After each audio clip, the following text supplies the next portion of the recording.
The following program is for mature audiences only. The views expressed by the people and other guests on the podcast are their opinions and their own and don't reflect the institutions or establishments that they work for. So please do not get our asses fired or canceled. Thank you very much. Enjoy the show.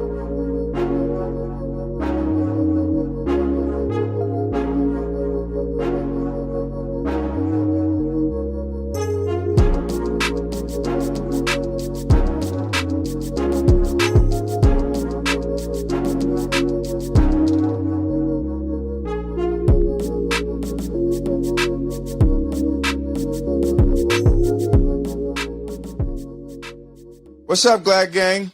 Good morning, good afternoon, good evening. However you choose to receive this metadata that comes out in the audio or video format, however you're receiving this information or this broadcast, I hope that you are enjoying your day, your morning coffee, your afternoon tea, your carbonated sports beverage, your pre-workout.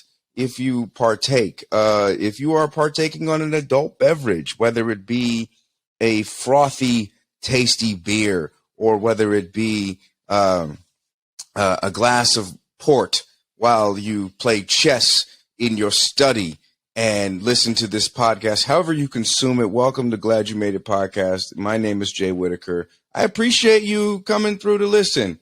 And I also want to take this time to show some love to the Patreon subscribers. Alinda, Monica, Kelsey, Aaron, Kyle, Andy, Dr. Paul, and Matt. You are all wonderful people, and I appreciate you just trying to just support our brother and help him pay these podcast fees. So y'all are supporting the podcast and keeping this podcast ad-free for now. I'm probably going to add some ads of just personal people that I want. But yeah, if you'd like to join the Glad Gang, go to patreon.com/gladyoumadeit. And we appreciate y'all. Joining me is my amazing, beautiful wife, Kat Umano Whittaker. How you doing, babe? Hello. I'm good. Cool. How was your weekend? It was productive. Yeah, okay. All right.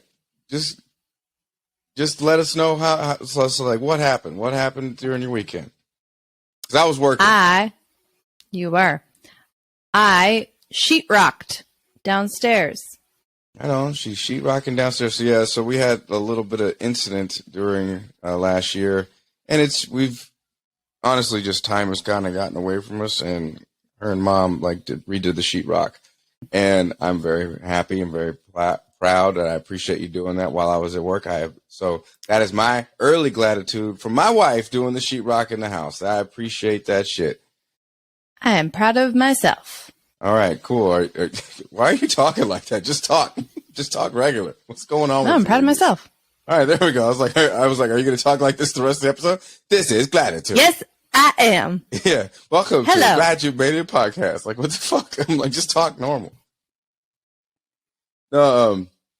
So yeah, we just been chilling. I'll tell you right now, we got a killer episode for y'all today. Holy shit. I'm going to give it I know we have a disclaimer on this podcast, but I'm going to give it a second disclaimer. This episode will get into,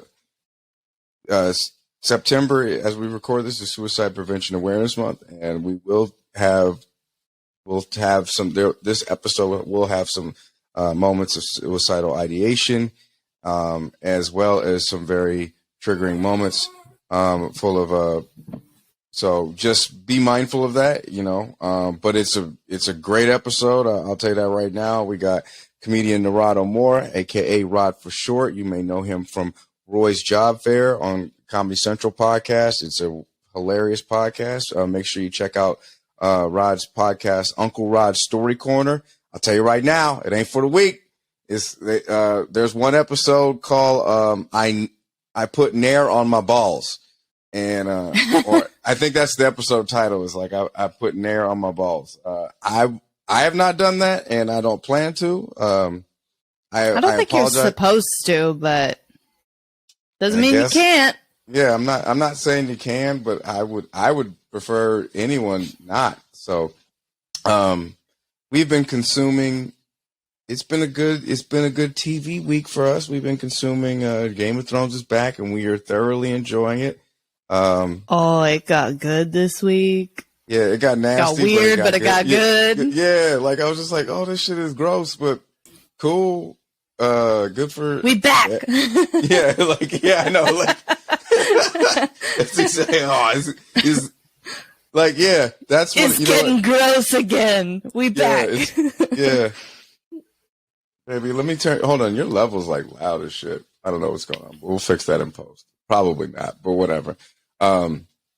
Turn your gain down just a little bit. Yeah, we're keeping this in the episode. All right, but who's your favorite character right now, Game of Thrones wise? I gotta ask. Ooh, that's tough. Because I know. Well, my personal favorite, I'll give you because I just kind of sprang that question on you. Like my personal favorite right now is Rhaenyra. A lot of people don't like, but honestly, I gotta give it to Kristen Cole. Like I like this dude, and I'm not gonna spoil it, but I just like this dude. He's an outsider, and he's just doing the best he can do to fit in, and good for him. I'll just say that, good for him. Yeah, what do you like?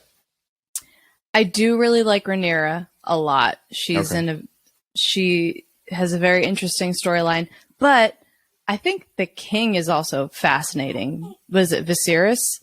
Yeah. His name? Yeah. He's also in a very interesting position right now in his life. So that's been poor cool. guy. Yeah, like I feel for there are times where I'm like I want to be in charge, but then I don't. So if you're listening and you hear that moaning in the background, that's our dog Wilson. I know. Sorry. No. Pick him up. Just let it. Like Come for here. those who are watching, you will get to see this. We put the episodes on YouTube if you'd like to consume them that way. But yeah, Wilson had an oatmeal bath Moments ago. Yeah, moments ago. Yeah, this dog is getting like better treatment than we treat ourselves. He had an oatmeal bath because he got like some sort of rash situation. So we decided to give him an oatmeal bath. We played some Enya for him. And then we charged him $100 an hour. And then he walked out. He walked out on us. He ran out on us. He didn't even tip us. No, you beat me to it. No tip. No tip. It's all good. So let's see. What else do I want to get into? That's right. I got shows coming up as we record this. I got shows. I'll be at Nick's Comedy Stop this weekend in Boston. Come through, see me. And then the weekend after, I will be at Wise Guys Ogden Friday and Saturday. That is the 22nd and 23rd, I believe, probably. FanX weekend. Yeah, and I'll be there for FanX. I'm on a couple panels, but the biggest one that you need to be there for is Geek Show Live. Geek Show Podcast, we haven't done a live panel since 2019. This will be our first time back doing a live panel. It will be filmed. We were... Yeah, I won't try to make promises, but I do know it will be filmed, and hopefully this will be a launching board and a stepping stone to get us to other cons. And so, if you are in the area, come check us out there. Wise Guys Ogden, shit, I have to admit right now, babe, I'll be honest with you, I'm pretty damn happy with some things. We were watching the footage, some of the footage from the special that I did a couple of weeks ago. It was pretty cool. It was. I'm very proud of you. Thank you. I appreciate that. I mean, your support means a lot. It does. So we'll keep all this mushy shit and inspirational feel good stuff out of the episode, and we'll move on to let's get some gratitude going. We'll take a quick break and then get into some gratitude. We'll be right back.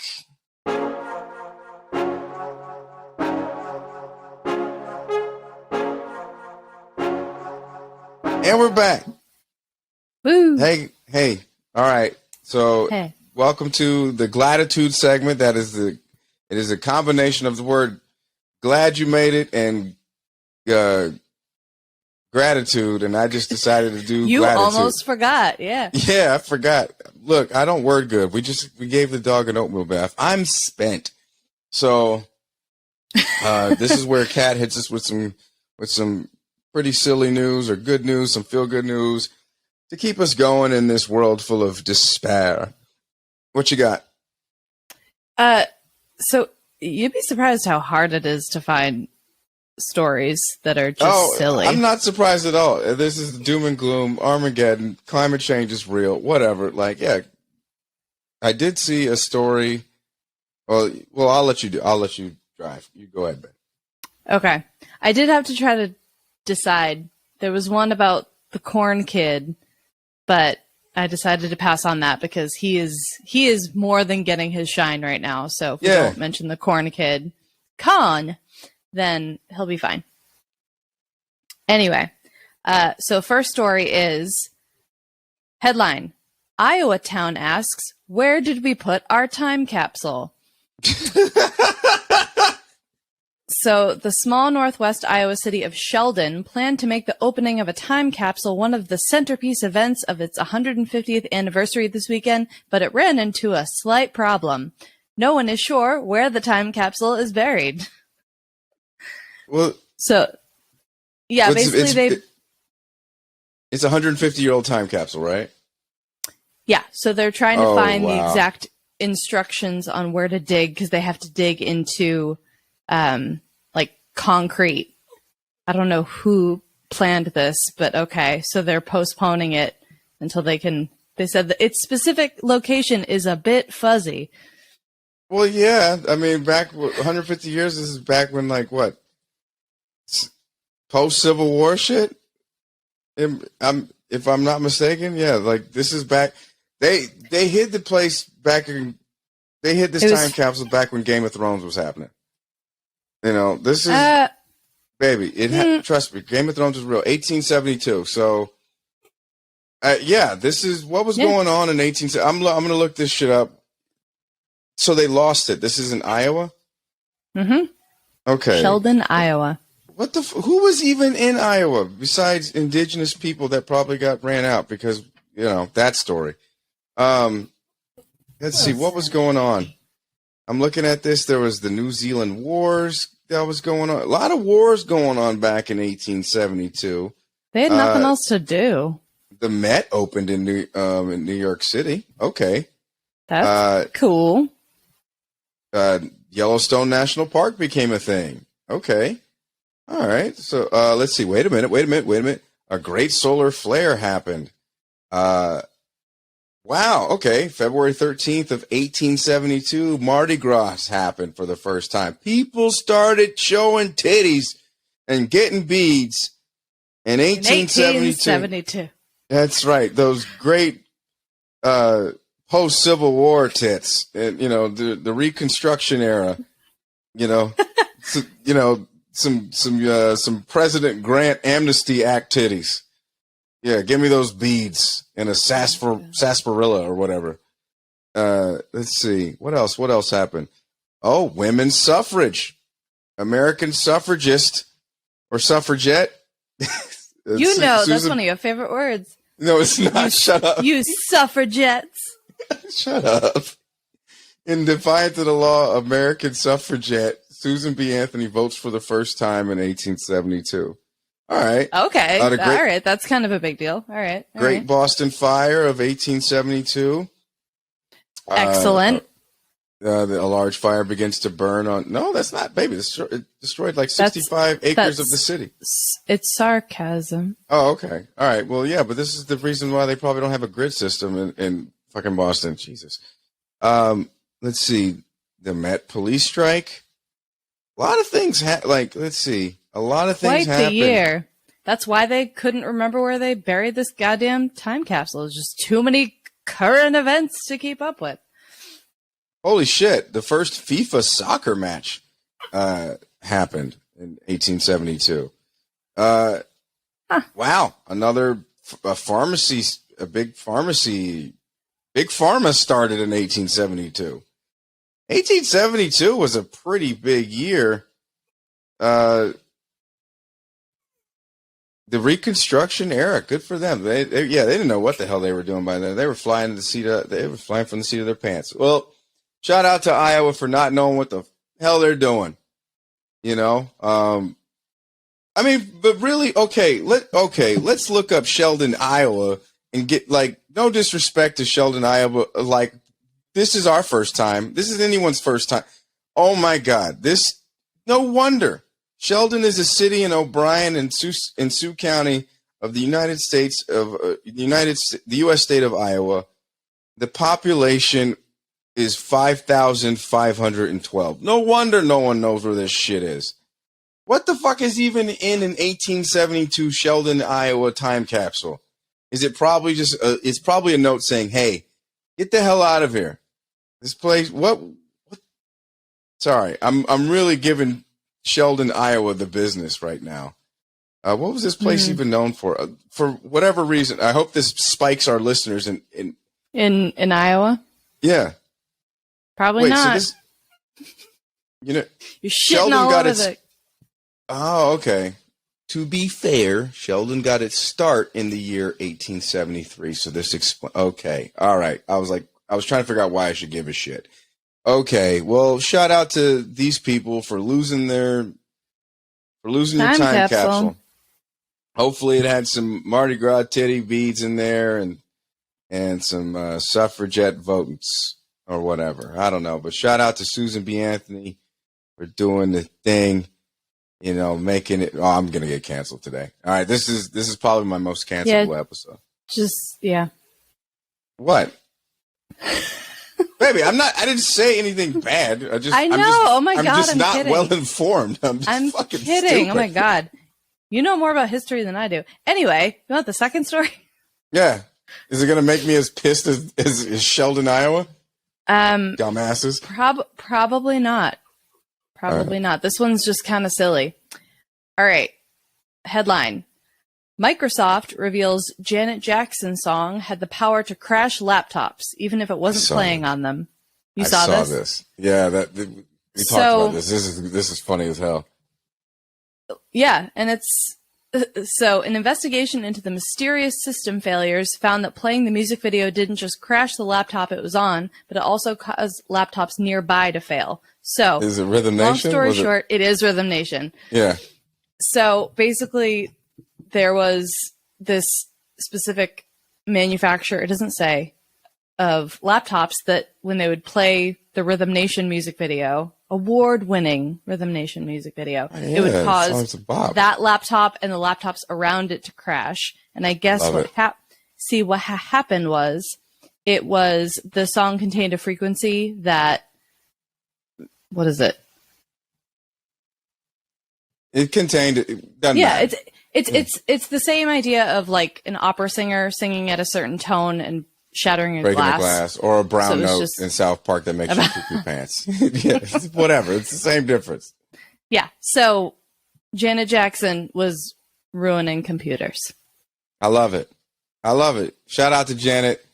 Rhythm Nation, easily one of her greatest projects. I'm still in love with the Velvet Rope. If you don't have Janet Jackson's Velvet Rope album in your life, get it in your life. It is so damn good. It is timeless.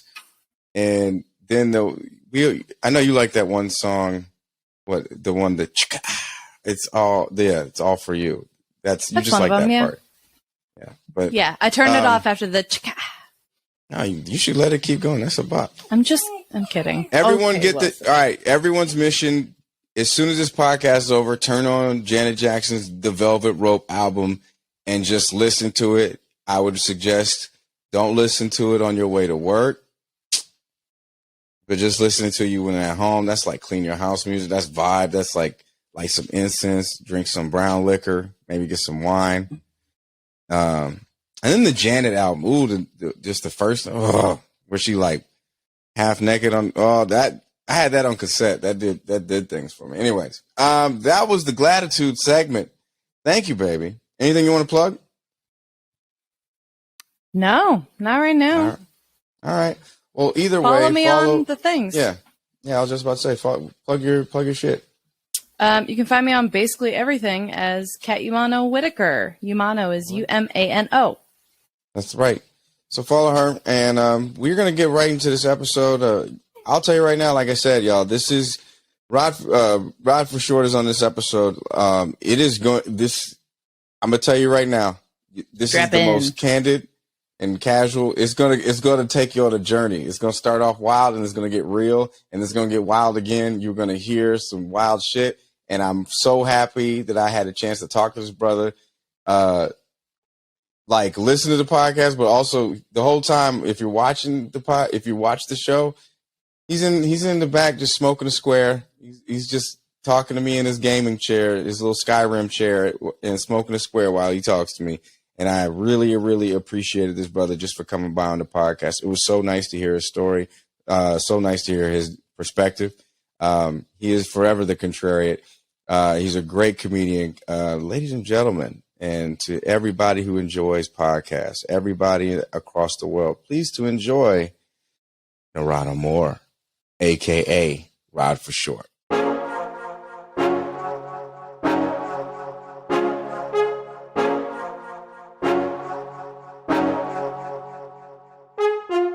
What's up, Glad Gang? Welcome back to another dope-ass episode. I'm in the studio, or in his domain. We have, I'm going to read his bio. Like I ask for a bio, a headshot in a bio. And normally I just get the cliff notes. Like, hey, you've seen this person on such and such. I'm going to read this bio exactly the way it showed up to me. Narado, Rod for short, Moore, is a comedian from Birmingham, Alabama that was adopted into the Nashville, Tennessee comedy scene. He is the host of Uncle Rod's Story Corner podcast and co-host of Roy Wood Jr.'s Roy's Job Fair podcast, a classic triple threat, performer, whiskey drinker, Skyrim expert.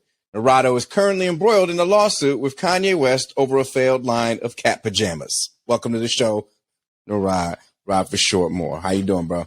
What's going on? Now, as an addendum to that, I was asked if there was anything I didn't want to talk about, and I got to say the only thing on that list is that lawsuit. I can't really speak on that too much. Yeah, no, it's all good. I don't snitch. You know, what I mean, so I want to respect. I want to respect your time, your paralegal, your lawyer team. And good luck on your case. In the cat pajamas. I appreciate that. Man, all right. So first of all, yes, if you haven't listened to, I found Rod just by listening to Roy's Job Fair, a great podcast, and man, you would come on and just, I won't say disrupt, but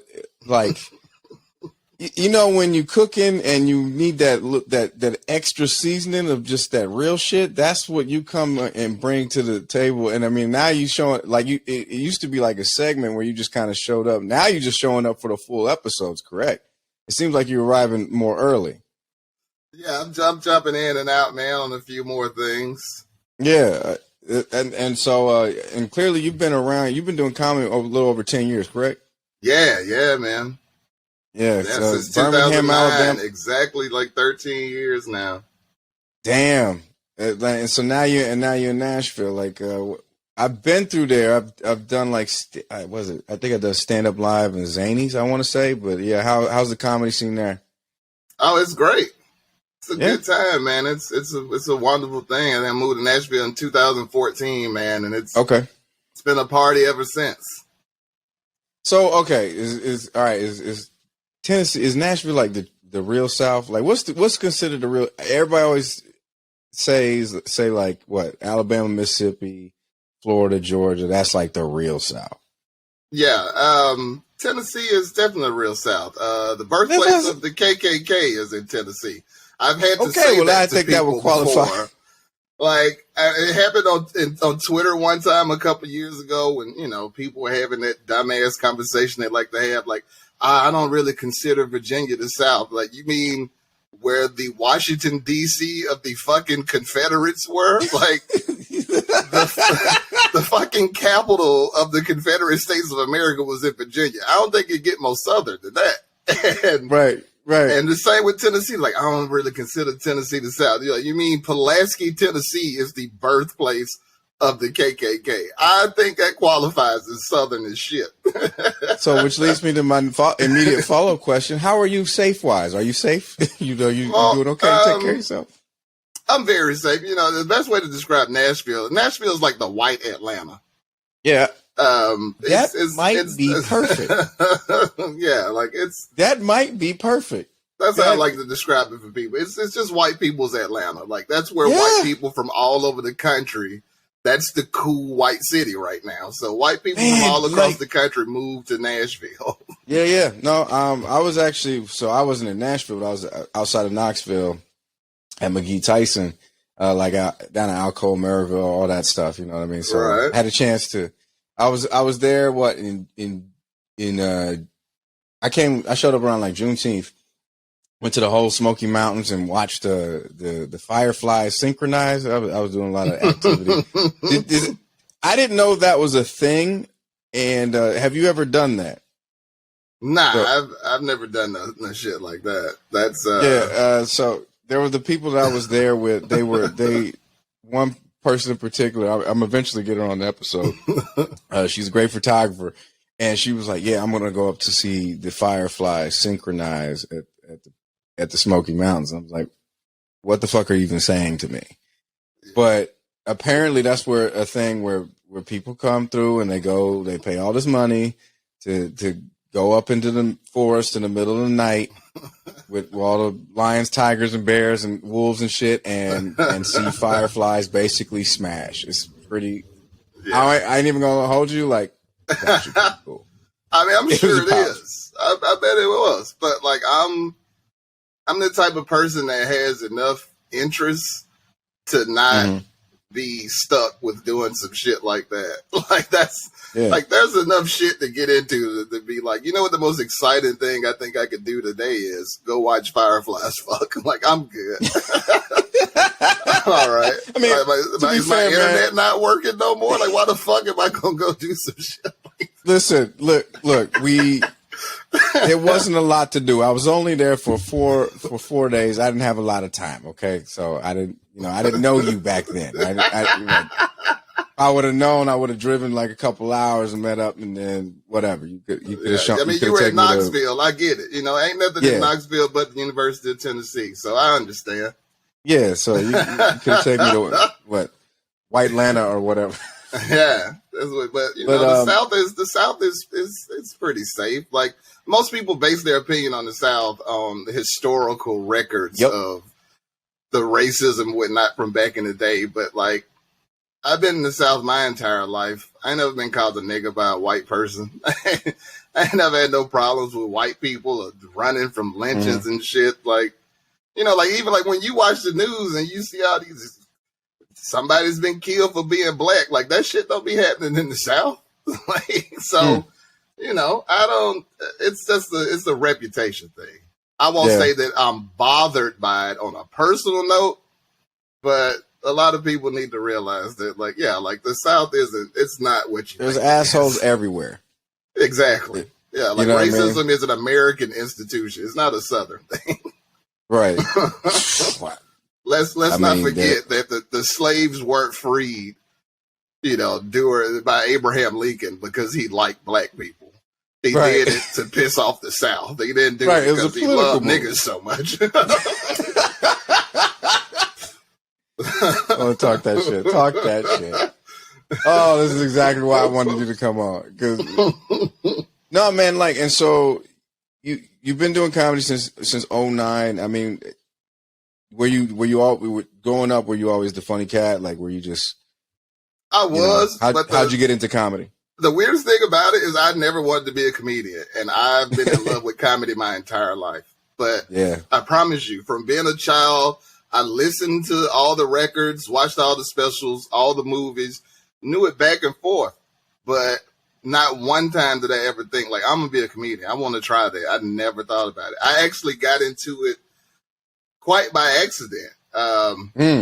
Like the shortest version would be an old coworker from mine from Ruby Tuesday. Okay. Ran into him one day in February 2009. I was on a Valentine's Day date at an Olive Garden. and just ran into my man Zach, and he told me he had started doing comedy and told me about the mic he went to. Just so happened, about a month later, I hooked back up with my old best friend from high school. Hadn't really talked to him since high school, but I knew he had been doing comedy, but he got out by the time we met back up. And he just happened to tell me, he was like, I've been thinking about getting into it again, but I don't know where to go in Birmingham to do it. And I was like, I know about an open mic. We'll go down there. And I took him down there, and Zach was there, and they told me I should get on stage. And I was like, I'll write something and come back and try it next week. I went back the next week and killed, and I've been doing it ever since, man. Hell yeah, that's usually how it goes. It's just like when you don't expect to go. I snuck my way onto a mic. I was like, hey, because I watched like 3 people bomb. Because I was like you. I went to kind of go check it out.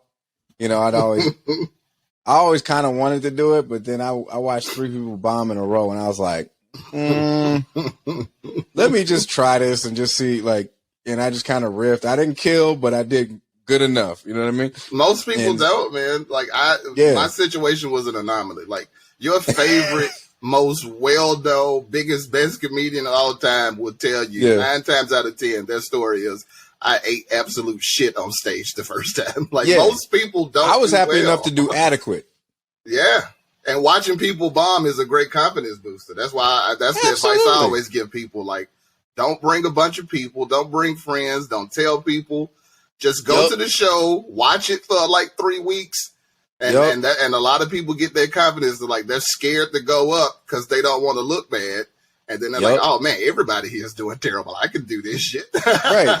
And see, like, that to me, so many people need to hear that, because I just say, like, once you just go and because you're so worried about, is this joke 30 seconds or am I going to go over time? Figure out, like, listen to how people sound first and, like, find your own voice. And then especially don't bring your friends. I mean, bring your friends when you start doing well and you want to get the attention of the bookers. That's always important. But, you know, have them show up when you have at least maybe 5-10 minutes, you know. So don't put that pressure on yourself. Yeah, that will keep you from ever coming back. You bring 9 people with you, and they see you eat shit, and then they just cracking on you the rest of your relationship. You're like, I'm never going back to do comedy. Yeah, that's a long day at work. Absolutely. Yeah, there was a show like that for me where I was like, I brought way too many people. I was confident too.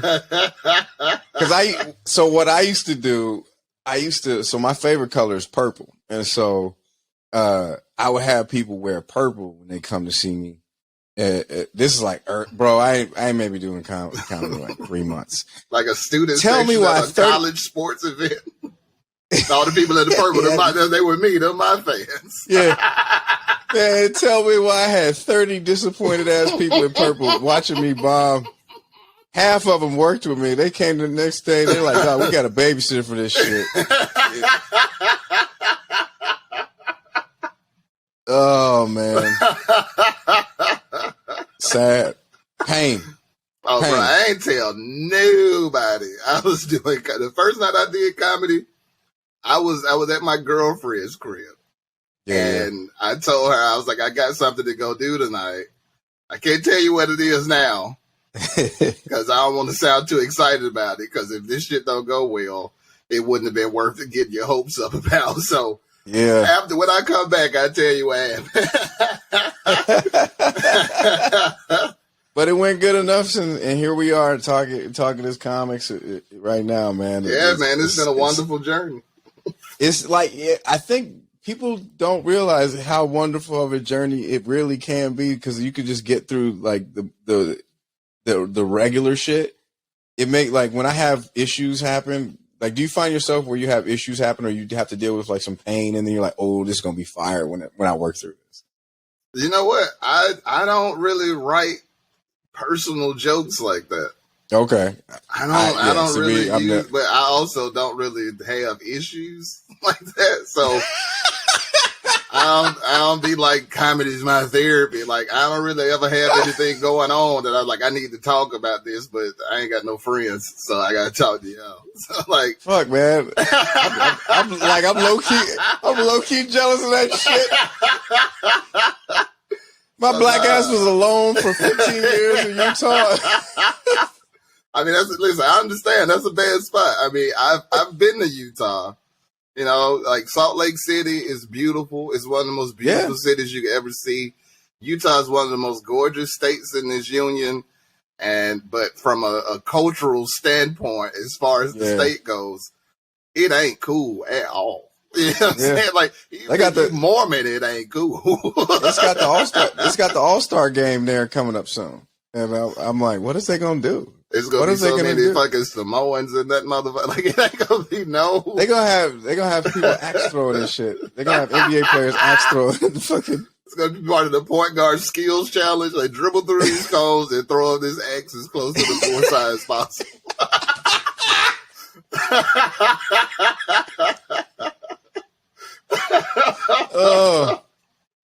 We're going to take a quick short commercial break for Lululemon. The jerseys by Lululemon and shit. Yeah, Salt Lake City. Man. That was the first airport I was in years ago. They had a smoking section. I fell in love with it. Apparently, the dude that owned the airport was like, as long as it's my airport, you smoking this motherfucker. So they had like the glass rooms where you could go in there. I remember that. I remember the old school airport. Yep. I remember that the old school version of the airport, and every now and then there'd be somebody firing up and firing up some loud. I was like, oh, every now and then. But yeah, they remodeled the airport now. It's way different, you know. But you know, it's a good. It was like a cool comedy scene to develop. You know, there's only a few clubs, and so yeah, like Nashville, and I imagine Birmingham. How's the club? Like, how are the club scenes? Small. The club scene is large. Like the Stardome is the comedy club in Birmingham. It's like the largest. It's like the largest comedy club in the world. Like the Stardome, you know, most comedy clubs seat like 200 people. It's like that's a big comedy club. The Stardome is like 450. You know, it's humongous. The scene in Nashville is great with the comedy club because they work a lot within the system. I got you. If they don't do that in Birmingham. The Birmingham club doesn't really do a lot for the local comedy scene. I see. It's very like walled off. It's kind of you either Stardome or not. And that's what one of the biggest things that blew my mind when I moved to Nashville. When I got there, like the bookers there and the people who work there, they love comedy. So they go to all the shows in the city and are constantly bringing that talent in Nashville to Zanies to work. Yeah, yeah. Instead of trying to, you know, shut them down. I'm not trying to shit talk the Stardome or nothing, you know, but they don't have an open mic there, and they don't they kind of bar a lot of comics to, if you want to work there, then that's where you work, and they don't like you going to open mics and shit. They want to have all the comedy. Exactly. It's very dumb and very weird. Yeah, I mean, like my personal opinion is just like it shouldn't matter. I mean, Boston in a sense is kind of like Nashville, where it's just like, look, you do you do this gig, you do as long as you working, like right. You got to get stage time to develop as a comedian. So your stage time can't be hosting at our club once or twice a week. Like, that's not how you work. That's the place where you're supposed to do jokes that you know can kill. You can't work out new material in the middle of hosting for Chris Rock or some shit. Yeah, at a place that sees 450. You out your fucking mind. Yeah. So hey guys, it's crazy. It's crazy. Right. Yeah. I got all new jokes tonight, people. I know y'all paid to get in here, but I'm about to work some stuff out. Yeah, I'm gonna work some stuff out. I know y'all came here to see Ricky Smiley, but I'm gonna work some stuff out real quick. Yeah. Let me destroy the crowd with bullshit before Mike Epps comes out here. Let me get everybody in the worst mood possible. Yeah, absolutely. Servers mad at you and shit. You're like, oh, this man fucked everything up. Niggas with free tickets walking out the audience. Who were your favorites coming up? Like, just growing up as a kid, who were you all about? As a kid, you know what, man? This is a name I bring up a lot as a joke, but just because I just like to do references and shit. But like, I really like the Elaine Boozler back in the day. That was one of Elaine Boozler. That was one of my favorite comics from like, she was like a comic in the 80s and early 90s during, I think, what would be like the second comedy boom of comedy reaching TV and shit like that. I like the Elaine Boozler. I like Dennis Miller, Richard Pryor. Dennis Miller, yeah. You know, Eddie Murphy, all the classics. I pretty much watched it all. Like, I was addicted to comedy, man. Hell yeah.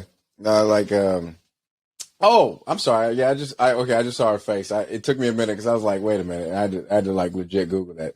Okay, yeah, all right. That tracks. She was huge back then, man. She was killer. It was a different time. Different time, brother. Oh yeah, she's been left in the halls of history now. But Elaine Boozler was hilarious, man. I really love Elaine Boozler. Who's like on your radar now? I mean, I really like Kyle Kinane. Been loving Jim Gaffigan since his Comedy Central Presents in like '99. He became my favorite comic because he was the first comic I ever watched that I laughed at everything they said. Yeah. Like his Comedy Central Presents, he had 30 minutes of nothing but killers. It was the funniest thing I'd ever seen. Man. Yeah. So I really like that, man. I like moving around. My girl Laura Peak is in LA now. She was just on the Variety list of like comics to watch. You know, came up with her in Nashville. Love Laura. I'm so glad to see her out there getting that shine because she's amazing. I told her before she left, I was like, one day you're going to be super important to comedy because you're that good. She's that good, man. She's going to be a major driving force, whether writing or performing. Like, Laura's fucking awesome. Hell yeah, man. I like that shit because not Variety, but a new Vulture just came out today. As we record this, was it Vulture? It might be Vulture then. I saw it today. Yeah. Yeah, it was like the 24. Yeah. And I reposted it. Yeah. Granted, I'm not on it. That's how I saw it. I saw you post it. Yeah, Laura's on that list. Yeah, she's fucking awesome, man. Yeah, and I'm like, and it's so cool to see. I'm like, granted, you can't help but get happy for people. It's like, because it's just like the fact that and that list it's so diverse now. Yeah. Because I was like, all right, clearly people are wanting more comedy. That's right.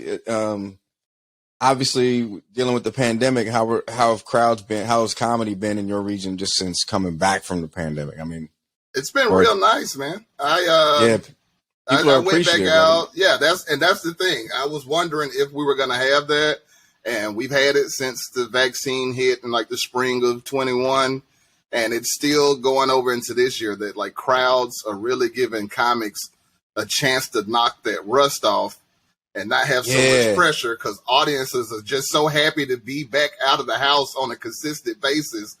They don't really care if you're bombing or not. They're like, I'm just glad to be back in a fucking bar listening to comedy. Like, take your time. Yeah, no, it is true because there was like the early part of this year, I was knocking off some serious rust. I was like, what the fuck is wrong with me? And like, and in Boston, you kind of have to bring it, but they were like, nah, man, just do your thing. Just do your thing. And so like, I'm grateful. Like, that's a true testament because Boston is tough. So if they're giving you a chance, people are happy to be at the house because they booed the Pope in Boston, you know? Like, you would get booed in Boston, nigga. What's your worst bomb? Worst bomb ever? Oh man, my worst bomb ever, or favorite bomb? Because there's a difference. Oh, my favorite bomb is the worst show I've ever been a part of. It was insane. So the show was at this. It was kind of like this nightclub / lounge. Tiny lounge too, called Steel First and 23rd. Shout out to Steel. That was our like Thursday night spot. So you've been doing comedy long enough to understand that like hosting is harder than being just the talent, you know? Talk to them. Please explain for those. Hosting is so hard. It's so much harder than just somebody calling your name, you go on those stage and walking off. Hosting is hard as fuck. So only a seasoned comedian should be hosting, and definitely only a seasoned comedian should be putting shows on. Now, yes, one of the weirdest things about comedy is that it's the most accessible art form on the planet, but it's also the most mysterious art form in that only if you do comedy do you understand how comedy works. If people who love comedy but aren't comedians, they don't know how it works. That's the reason why when you tell your friends and family, I'm doing comedy now, and you've been doing it for a week, and they're just like, so when you going to be on Saturday Night Live? It's like, I can't, it's not a job.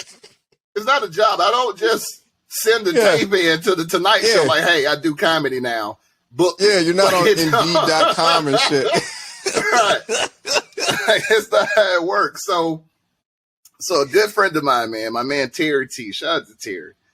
Terry had done one open mic, right? Yeah. And then somebody from his hood found out he was doing comedy, and they just gave the nigga a show. You know how people are. Like I said, people don't know how it works. So they just, oh, you do comedy? Yeah. Cool. Put together a comedy show for me. So this dude who has done one open mic, Terry's been doing comedy for 2 weeks. He's performed once. No. Somebody gave him the keys to the fucking kingdom. They said, here's my venue. Book the show, host the show. He's done comedy one time. He should barely be going to a second open mic with that much experience, let alone booking a show and hosting. So Terry puts the word out through the comedy scene, and he hits me up. He's like, hey, I'm Terry T. I got your name. I was asking about comics for the show. I got your name. I was like, bet, I'll be there. We get the steal. It's a Sunday afternoon, first of all. Nobody does comedy when the sun is out. This show starts at 3 p.m. Oh, no. Oh. We show up to the spot. Sun blazing. It's like summertime, too. The sun is blazing in the sky. And I knew the show was going to be bad when a car pulled up and a nigga got out the back seat and came into the venue. He was wearing crispy white Air Force Ones, crispy white Dickies shorts, a crispy all-white fitted, and no fucking shirt. I love it. No shirt. I love us. No shirt. I love our culture. I love us. Your listeners might not understand, but Terry's from Bessemer. Bessemer is like this small town next to Birmingham, almost like a suburb, and his hood is all fucks. Okay. So it's just a bunch of Bessemer motherfuckers at the show. A nigga came to a fucking public venue for an indoor event with no shirt on. But crisp. Crisp. White shorts, white shoes, white hat. All brand new. Like, that's an outfit. This nigga put together an outfit that didn't have a shirt. Do you know what kind of mind you are working with? When a nigga lays an outfit out that ain't got no shirt attached to it. That's an NBA. That's a 2K outfit, bro. Man, I try to preach to white people what they're getting themselves into and what to look out for in certain places. And one of the things I tell them is that if you go to a public place and you see a nigga without a shirt on, but the rest of his outfit is put together, you get back in the car and leave, okay? He is there strictly for the bullshit. You know what I mean? Nigga hanging out with no shirt on is up to absolutely no good. He don't mean nobody. Everything is going to be a misunderstanding. Everything is a misunderstanding to a topless nigga. It don't matter what it is. You could want to ask that nigga, what time is it? Excuse me, sir. Do you know what time it is? And he going to go off. He going to get real defensive. Like, why the fuck you asking me what time it is? I don't even know you like that, my nigga. First off, back the fuck up. It's like, bro, I just asked what time it is. Like, that ain't a prelude to a robbery, my nigga. Like, it's 800 people standing out here. Stay away from shirtless niggas. So that dude gets out of the car at that show. I'm like, hey, this gonna be some bullshit. Sure enough. So Steel doesn't have a stage. The only raised area in there is considered the VIP area. So it's covered in couches. No. So our stage is this floor-to-ceiling window. That's where they put the mic stand. And it's about, inside of the frame, it's about 4 inches deep and about 8 inches wide. So, and it's about 1 inch up. So that's the stage, standing in a fucking window frame. That's the stage. Again, still is just a lounge. So there's no overhead lighting to light the stage. Our spotlight / stage lighting was a fucking floor lamp from somebody's living room that they took the fucking lampshade off of. That's the stage light. Stage is a windowsill. Stage light is a fucking floor lamp. Oh, come on, man. I'm doing the show.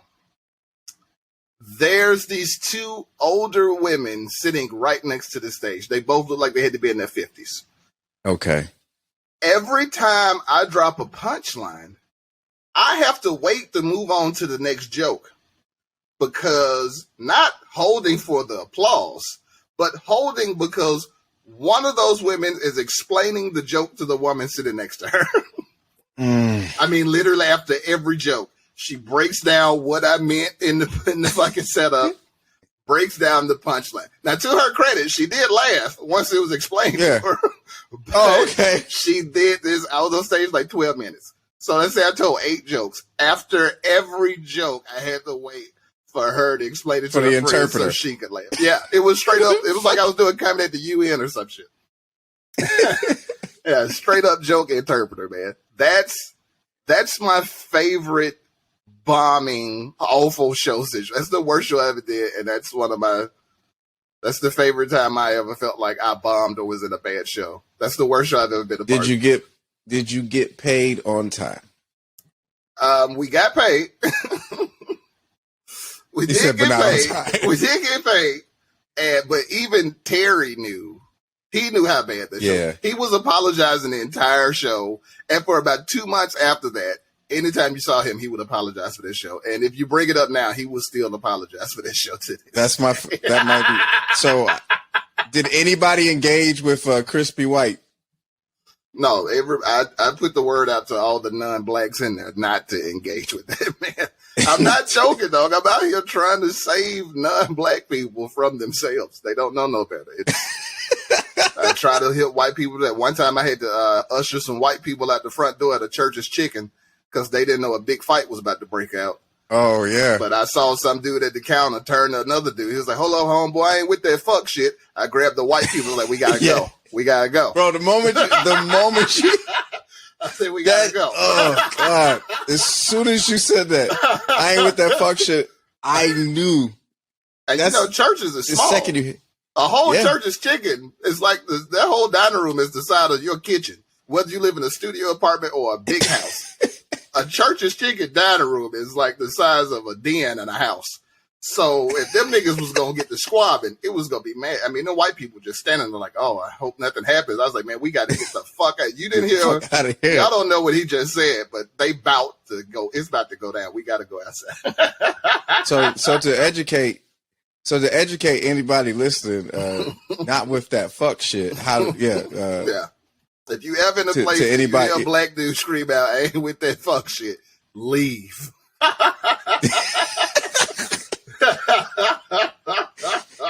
Yep. You gotta go. You heard it here first. You heard it here first. I know I got Utah listeners, okay? I know I got it. Rod's just trying to look out for you. He's just trying to look out for you. Because it will happen. I ain't with that fuck shit means run. Pretend there's a mass shooter. Get the fuck out of there if you hear a black dude scream, "I ain't with that fuck shit." Get the fuck out of there. You might be the ally. Not all allies wear capes, man. But you right now I'm just trying, man. You know, we all we got. CMB, we all we got. We all we got in this world. Oh man. What do you do? You know I'm gonna talk wellness and everything. What do you say? You play Skyrim. You know, is that your escape? You know, what do you do to take care of yourself? I masturbate a lot. I respect that answer. I find it's hard to be having a bad day when you've busted 7 nuts, you know? Yeah, no, you talked about this. I've heard you talk about this on Job Fair. So, like, I didn't even flinch when you said that. Like, notice I was like, yeah, it's real. Like having an orgasm kind of has the same has the same effect on your brain as doing cocaine. Like having an orgasm activates your pleasure centers. It hits you with the serotonin and shit you need, and like it's not a replacement for if you need therapy or something. But like seriously, if you find yourself in a funk, come. You can't come angry, you know? Yeah. If you can bust a nut and still be mad, you need to call 911. You know what I mean? Like, fair. Just bust your one, man. Right. There's worse things to be addicted to than busting nuts, you know? Put the bottle down, put the pills down, just crank up the Pornhub. You'll be all right. Okay, I respect that. I respect your honesty. So if anybody listening, we talk wellness on the podcast. Yeah. I'm letting you know. I have people come on here and talk about meditation. I had people come on here talking about aligning your chakras. Well, if you got to rub one out too, do it. Yeah, it's a lot cheaper. Respectfully. It's way cheaper. I mean, if you got a good enough imagination, you know what I'm saying? Your internet could be down and you can still do some things. And I think the best way to align your chakras is to not surround yourself with bullshit and bullshit people, man. Like a lot of meditation and stuff, that's all cool, but the root of the problem is the life you're living, you know? So if you could just have the guts to cut people off who need to be cut off, not, let a bunch of poison into your brain with people's nonsense, you'll be living a way better life, man. A way better life. One of the best advices that I've ever received, I hate admitting this shit, was from a Kanye tweet. See, if a Kanye tweet is fixing your life, you was down bad, brother. Salute you for still being here. In this tweet, Kanye says, and I'm paraphrasing, but I believe it's almost a direct quote. How to not kill yourself. Do not surround yourself with people that make you want to kill yourself. And that's the end of the tweet. But that's a great tweet. It's like simple, for anybody. Concise. Yeah, it's simple. It's simple, and it's like granted, I wasn't down that bad, but it was like, to everybody, I'm good. It was just a moment, and I saw that, and my friend showed it to me as like he just sent the tweet as like a meme. He screenshotted it, and I was like, damn, here I am. I'm agreeing with Kanye's. This is back in 2019. I was like, man, I'm not down that bad, but I was down, and I was like, okay, we need to fix some things. Don't surround yourself with them negative people, And so I got into my geek shit. I just by reading your bio says you into Skyrim and everything. So are you a geek? You know what? I am, man. I would always describe myself to people as just, I'm a cool ass nerd. Like the difference between me and the people that you would just call geeks and think of as geeks is it's not my defining characteristic, but I'm very heavy into the same shit that geeks are. It wasn't a comfort for me. Like I was getting pussy in high school. So I was into this shit just to be into it. I wasn't forced into it because I was some lonely nerd, But I'm way into comic books and video games and all this nerd shit, just like them. But I just don't walk around in Goku shirts. But I love nerd shit. I'm a cool ass nerd, man. You've openly shared on Job Fair that you are a fan of the X-Men. You care to expound on that, please, sir? Well, it started with my revelation about how ever since the first X-Men movie came out in like 2000, I have a tradition where I go see X-Men movies. Every time I go to an X-Men movie, I have to sneak Taco Bell into the theater, and I have to get my dick sucked. Because when I went to see X-Men... That sounds like a Baja Blast to me. I mean, real talk. You know what I'm talking about? Like, and it's because when I went to see the first X-Men movie, I went by myself, just bored, nothing else to do. It's like, I'm going to go to the movies because, I'm like a cinephile. I love film and television. So went to the movies by myself, snuck me a Nachos Bel Grande and some things in there with me. And this young lady sat down next to me, and we just got to chat and talking about the movie and comics. And the next thing you know, she didn't have my fucking head was in my lap. And I was like, yeah. So ever since then, I can't watch an X-Men movie in the theater without Taco Bell and some Dome. Got to have it. I got to have blast for sure. Yeah, that is good. Hey, you know what? That's the love story. That movie needs to be made. You know what I mean? Yeah. I don't remember her, man. Like, I remember how she looked, but then we didn't exchange numbers or nothing. It was just a moment. Saw each other again. Just a moment. Just ships passing in the night. You know, just a beautiful human moment, a great human and sexual experience that was great. Yeah.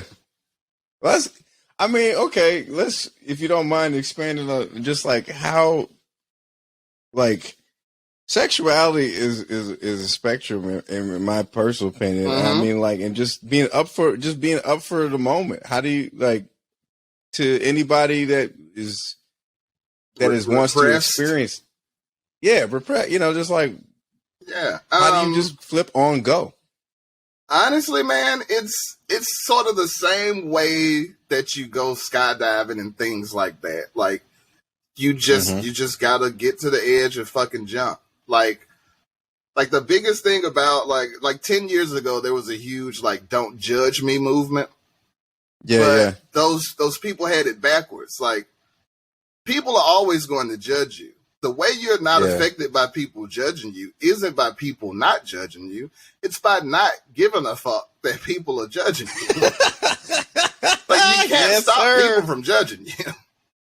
You just have to not care that they're judging you. And so that's it, man. You just got to take that leap, because there's going to be so many limitations put on you, especially in America. You know, we were founded by Puritans. This is a Puritan society. No matter I live how in Plymouth, Massachusetts. I know. Mean, you right. You know what I'm saying? You right there. You know what I'm saying? Bro, right Plymouth Rock is 5 minutes from the house. Yeah, like, so you just got to do it, man. You just have to find a group of people in which you can feel comfortable expressing yourself like that and know that it's going to be okay. And then, you just got to do it. Well, I mean, and honestly, that's why it's like, it makes me really happy to hear you say that, just because, like, there have been many times that, you know, I'm like I said, I'm a fan of the show, and I listen to, you know, you on your podcast Story Corner, and then Uncle Rod's Story Corner, and then with Roy's Job Fair. You're open and honest. You're very transparent, and like, I don't, coming from me, a black man in the military, where I can't. I wish I could wear my hair like yours. You know what I'm saying? Like, I'm like, bro, like, once I retire, man, who knows?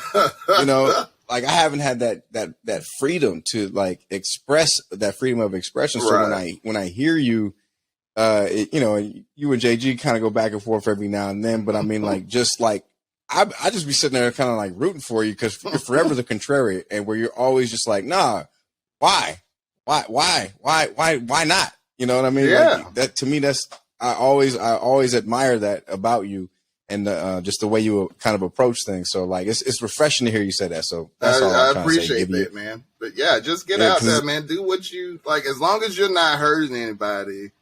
Absolutely. Whatever you want to do should be fine with society, but it won't be.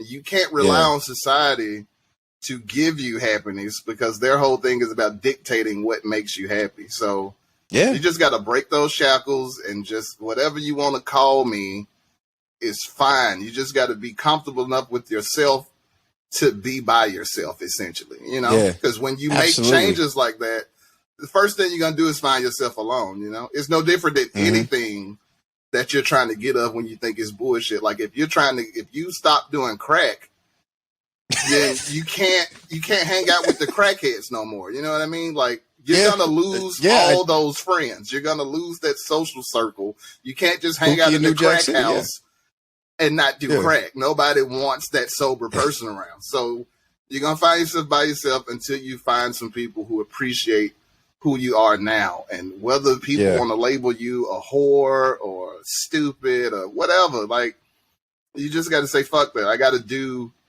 what makes me happy. Because most people spend their time, especially on the internet, trying their damnness to impress some people who wouldn't let them sleep on their couch for a week if everything fell apart for them. So who cares what those people fucking think? Yeah. Man, dude, appreciate God. Like, were you okay? Because were you always like this, or was there just a moment where it just hit one day where you were just like, I'm just gonna do me? It was a moment that just hit like that, man. Like I was like 16 and fucking suicidal because I was misunderstood within my own household and whatnot, you know. And that's exactly what happened to me, man. I had to break the shackles of my mom and dad so I could be me. Because, you know, most parents forget what it's like to be a child, and they always approach everything from the standpoint of they know better, but only because they're older. And they forget that, like, I can't just apply this shit you talking. Everybody I hang out with is 15, you know? My whole circle, my whole life is what is going on with children. You can't tell me, just be yourself, that makes you cool. Yeah, that's how that works in this house. That's how it would work if I was 27. I'm fucking a child. I can't just be myself and just be accepted as cool. So, but that's what happened to me, man. My, my mom, typical Southern mom, like one of the funniest things about black culture is black people don't realize how much they have in common with the MAGA people, you know? Like black people are extremely conservative. And they think that because conservatives seem to be anti-black, that they're not the same. But black people have that same shit, you know. They hate LGBTQ people, and they love God, and everything is church this and church that. That's the same thing that conservatives do. The difference is they're racist against black people, and black people aren't, so they feel like we different. And it's like, y'all the same. So, and that's what I went through as a kid, man. Like my mom, here's one of the weirdest things that happened to me. So I spent 9th grade getting drunk and getting high. And it's not because that's what I wanted to do. It was because my mom was so terrified of gangs and shit, you know, the media, which conservative white people shit. The media told my mom that gangs existed and it was bad. And so everything was just gangs to my mom. So when I get to high school and I'm 14, I'm trying to hang out with other 14-year-olds. I'm trying to go to my school's football games and shit like that. My mom refuses to let me go anywhere unless I'm with my older cousin because he would protect me. And I'm like, he's not the king of fucking Birmingham. Like something could happen to me with that nigga, you know? But she felt more comfortable not realizing he's 18 and just graduated from high school. So if I got to go out with him, I am going to be doing the shit him and his friends are doing. Yeah. If you'd have let me go to this football game by myself, I'd have been eating fucking nachos and sipping Coke and back in the house at 9 o'clock. But you make me go out with all my 18 and 19-year-old cousins. I'm at house parties, fingering girls and smoking weed and showing up home drunk as fuck. Like, hanging out with the final boss of Bessemer and shit. And so when I got free, that's the exact opposite of the shit I was doing. But that's what I went through. And so, like in Birmingham, or in Alabama in general, we have a huge high school Greek system that works just like it does in college. But it starts for us in high school. So I pledged this frat, and we got arrested for trespassing. Which basically, it's illegal to be on school grounds after 6 p.m. unless you're there on school business. We were there at like midnight, but we weren't doing it. We just pledged in the field behind the school. So we didn't do anything. There was no drugs, alcohol, or guns. And at the time, because of, you know, the bullshit about gangs and kids out of control, there was like a 10 p.m. curfew in Birmingham for everybody under 17. So we got arrested for trespassing and violating the curfew law. You'd have thought I got arrested for killing 6 people and robbing 2 banks. My mom decides, because my parents split up when I was young, so she decides I'm out of control. Yeah. And she sends me to stay with my dad. And it's just like, I just want to hang with the frat, you know? I just want to do kid shit. They wouldn't have it. She sent me to stay with my dad, who was a super strict disciplinarian. He was on some bullshit. I couldn't take it. And I happened to like go to my grandma's house one day, and while staying with my dad, and that pissed him off. Like, that's how the type of crazy shit he was into. He didn't want me going back to hang with my family because that was part of my problem. Nobody could tell me what the problem was, but I was just out of control. I didn't do shit. I wore penny loafers and bow ties and got arrested for trespass. That was it. But so my parents, I was on the road to be in Scarface. So I ended up having to run away because of that shit, man. Like, I went to my grandmom's house, and then my dad showed up mad that I was at my grandmom's house. And I was just trying to visit my folks who had came in from out of town. So my dad flipped out, and my mom was taking his side. Of course, the rest of my family was like, fuck that nigga and all that bullshit he talking. And you talking crazy, fuck you too. And I just kind of dipped out in the middle of that argument, man, and had to go see my PO with my parents. And I was like, I just want to live with my grandmas. Like, if you just let me live with my grandmoms, everything will be cool. Like, I'm not a problem child. I'm not trying to do nothing crazy, but they have it in their mind that I'm a certain way, so I just can't live with that. Like, I want to kill myself. And I was like, I would like to live with my grandma. And they were like, you can't do that. You have to live with your mom and your dad. And I just told them, I was like, I choose my mom, but I'm telling you right now, like, I won't be alive in a month if I have to live over there. I can't take this shit. And that's how I got free. I went to live with my mom and my stepdad. And when I showed them I was serious about killing myself, I got to live with my grandma. That's exactly how it happened. I was at my mom's house for about 2 weeks after I told them in a month I won't be here if I'm over here. And straight up, I was at the house. I was just like sitting in my room, listening to the radio all day and night, extremely depressed. And I told them I was going to kill myself. You know, I told them, I was like, it's that time. I was like, I can't.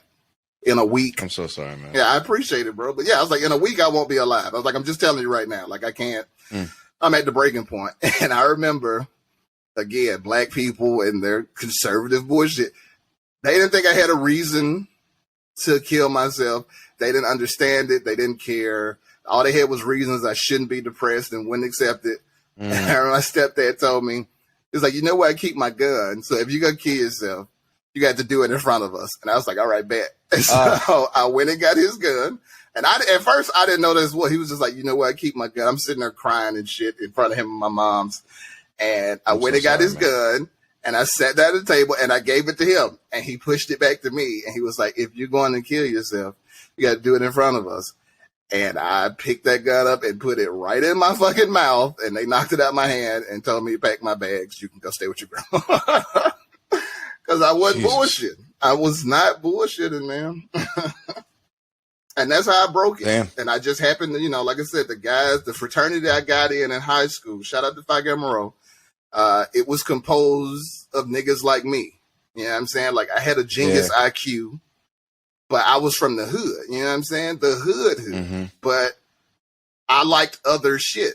And luckily, the frat I got in was filled with other niggas who was from the hood, but they had genius level IQs. So them niggas could relate to the street shit, but they could also relate if you wanted to talk about Copernicus's theory of heliocentric universe. You know what I mean?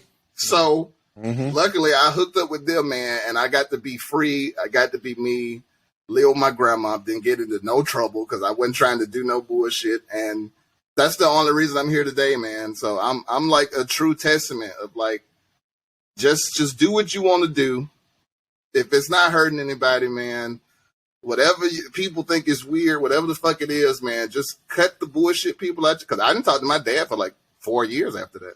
I stopped talking to my dad. That was like junior year of high school. I didn't talk to my dad again until I was a sophomore in college. And it was my choice. You know what I mean? I completely cut my pops off. And yeah, you know, sometimes it's friends, sometimes it's family, but you got to do what it takes. Because your mental health is the most important aspect of health there is. Like, if your head and your heart is fucked up, you're not good to nobody under any circumstances. So, absolutely, sometimes you got to do drastic shit to get your shit together. And you know, like they say, man, protect your fucking peace at all costs, man, because that bleeds into everything in your life. Yeah, a lot of people need to protect your peace because I'm right, dog. You know, I'm seriously, I'm damn near speechless, man. I'm just, I really appreciate you taking the time to share that, because that was a hell of a ride. I didn't know where we was going with this. Yeah, man, absolutely, man. That's it, man. I ain't ashamed. Nobody should feel ashamed. But I knew that. Nobody should feel ashamed. We're all human, regardless of how much stronger than most people's others may seem. Everybody's going through the same kind of shit. We just process the shit different, man. That's what the pandemic did to people. A lot of people lost their minds when the pandemic hit, because everything they've been using to distract themselves from their own thoughts was shut down. And they had no choice but to sit in the house and deal with the one person they hated the most, which was themselves. So a lot of people came out of the shit thriving. A lot of people came out worse than they were when they went in because of that. But you got to sit down, figure yourself out, man. And when you do that shit, don't ever let nobody steal that shit from you again. Come on, man. Oof. God, like, dog. I was like, I didn't know. I was talking to my wife. I'm like, I'm not really sure what we're gonna get into, because I'm like, I just know him through the podcast. We've never really met. We had a couple interactions on Twitter, but man, like, I always like the way you tell stories, and you've always been unabashedly yourself and unapologetically yourself. And I feel you, man. Whatever it takes to be free. We've got enough that can hold us back, and we can be in this prison of our own mind and a prison of our own heart. And it's like, for me, it's like, whatever it takes for me to just be free of that. Be free of all those mental shackles, bro. Like, I'm like, to quote the brother in Church's Chicken, I ain't with that fuck shit. Not at all, man. Your house, like, when you're alone, man, that's supposed to be your escape. Is being back in your own place. Your friends and your family, your significant other, all that kind of shit is supposed to be your escape. Like, there's enough bullshit outside the four walls of your house, man. You do not need nothing penetrating those walls with bullshit. And that's the way I've always tried to live my life, man, since I had that moment as a kid. It's like, if I'm not at home, I'll deal with all the bullshit the world got. So when I get home, man, I'm done with bullshit. My personal space, my personal life, that shit is going to be filled with nothing but joy. You got to fucking go. Absolutely, man. And brother, other than damn, like, you didn't pretty much said it. Like, I really, really just appreciate you. We gotta wrap it up, but I do, plug anything you want people to check you out on, or where can people find you? You can find me on Facebook, Narado Moore. I'm sure that'll be spelled out in the description. Twitter and Instagram @Rod for short, ROD, the number 4, SHORT. Check out my podcast, Uncle Rod's Story Corner, and like we said, I'm on Roy's Job Fair. Check that out, man. Yeah, come get some of these yucks. My podcast is for everybody. It is for everybody. And no, man, like, you're doing the damn thing. And I listen, if I ever find myself in Nashville, bro, or you find yourself in Boston, we definitely got to get a whiskey and laugh it up. Yeah, absolutely, man. I'm a big Patriots fan. Sorry, I'm a Raiders dude. I'm not like these bandwagoners. I literally became a Patriots fan when they were the worst team in the league. I became a Patriots fan in '93 when they drafted Drew Bledsoe. Because I was about to say, that's like Ty Law era. They literally had the first pick in the draft. They were officially the worst team in the NFL when I came on board. And it was just because of Drew Bledsoe. He went to Washington State. And I don't know why, but for some reason in the South back then, they were showing a lot of fucking Washington State games. And I fell in love with Drew Bledsoe's game, man. And I followed him to New England. So I've been down. And I'm a Red Sox fan. Okay. So... All right. Well, absolutely. Hey, listen. Listen. If you ever come my way, we got a guest room, brother. You can come on through. Bring it. We got a movie theater nearby. We got a Taco Bell. We got everything you need. I need that Taco Bell. So, I have the controversial opinion of thinking that Taco Bell makes the best Mexican food on the planet. I will stand by that. I've been to Texas. We've had a great podcast. I've been to Texas. I've been to California. I've been to Mexico. I've had 5-star Mexican food truck. Nobody's fucking with Taco Bell's tacos and whatnot. I'm just gonna keep it real. Listen, we had a good podcast. We were almost done. I was letting you. Doug, we were doing the fucking victory lap. We were on the victory lap. Roll credits. Executive producer Dick Wolf. Like, we were already almost done. And then you gonna say some controversial shit like this? Are you fucking out of your mind? I'm gonna always be real. Taco Bell's the best Mexican food on the planet. I don't care what anybody got to say. That meat is fake. That meat is fake. And delicious. Okay, fair. All right. Well, fine. Eventually, well, we know what your mutant power gonna be, but if you ever all right, man. Well, listen, Rod, I really, really, really, really appreciate you just taking the time to chill with me and tell your experience, tell some stories, and just giving us a lot of laughter, man. I legit hope to see you on the road. We got to get you out here in Mass, in Boston, and Worcester. We got to get you to come out there. But funny as hell. And I love the podcast and support everything you're doing, man. Much love to you. I appreciate it, man. Same back to you, bro. All right, man. You take it easy.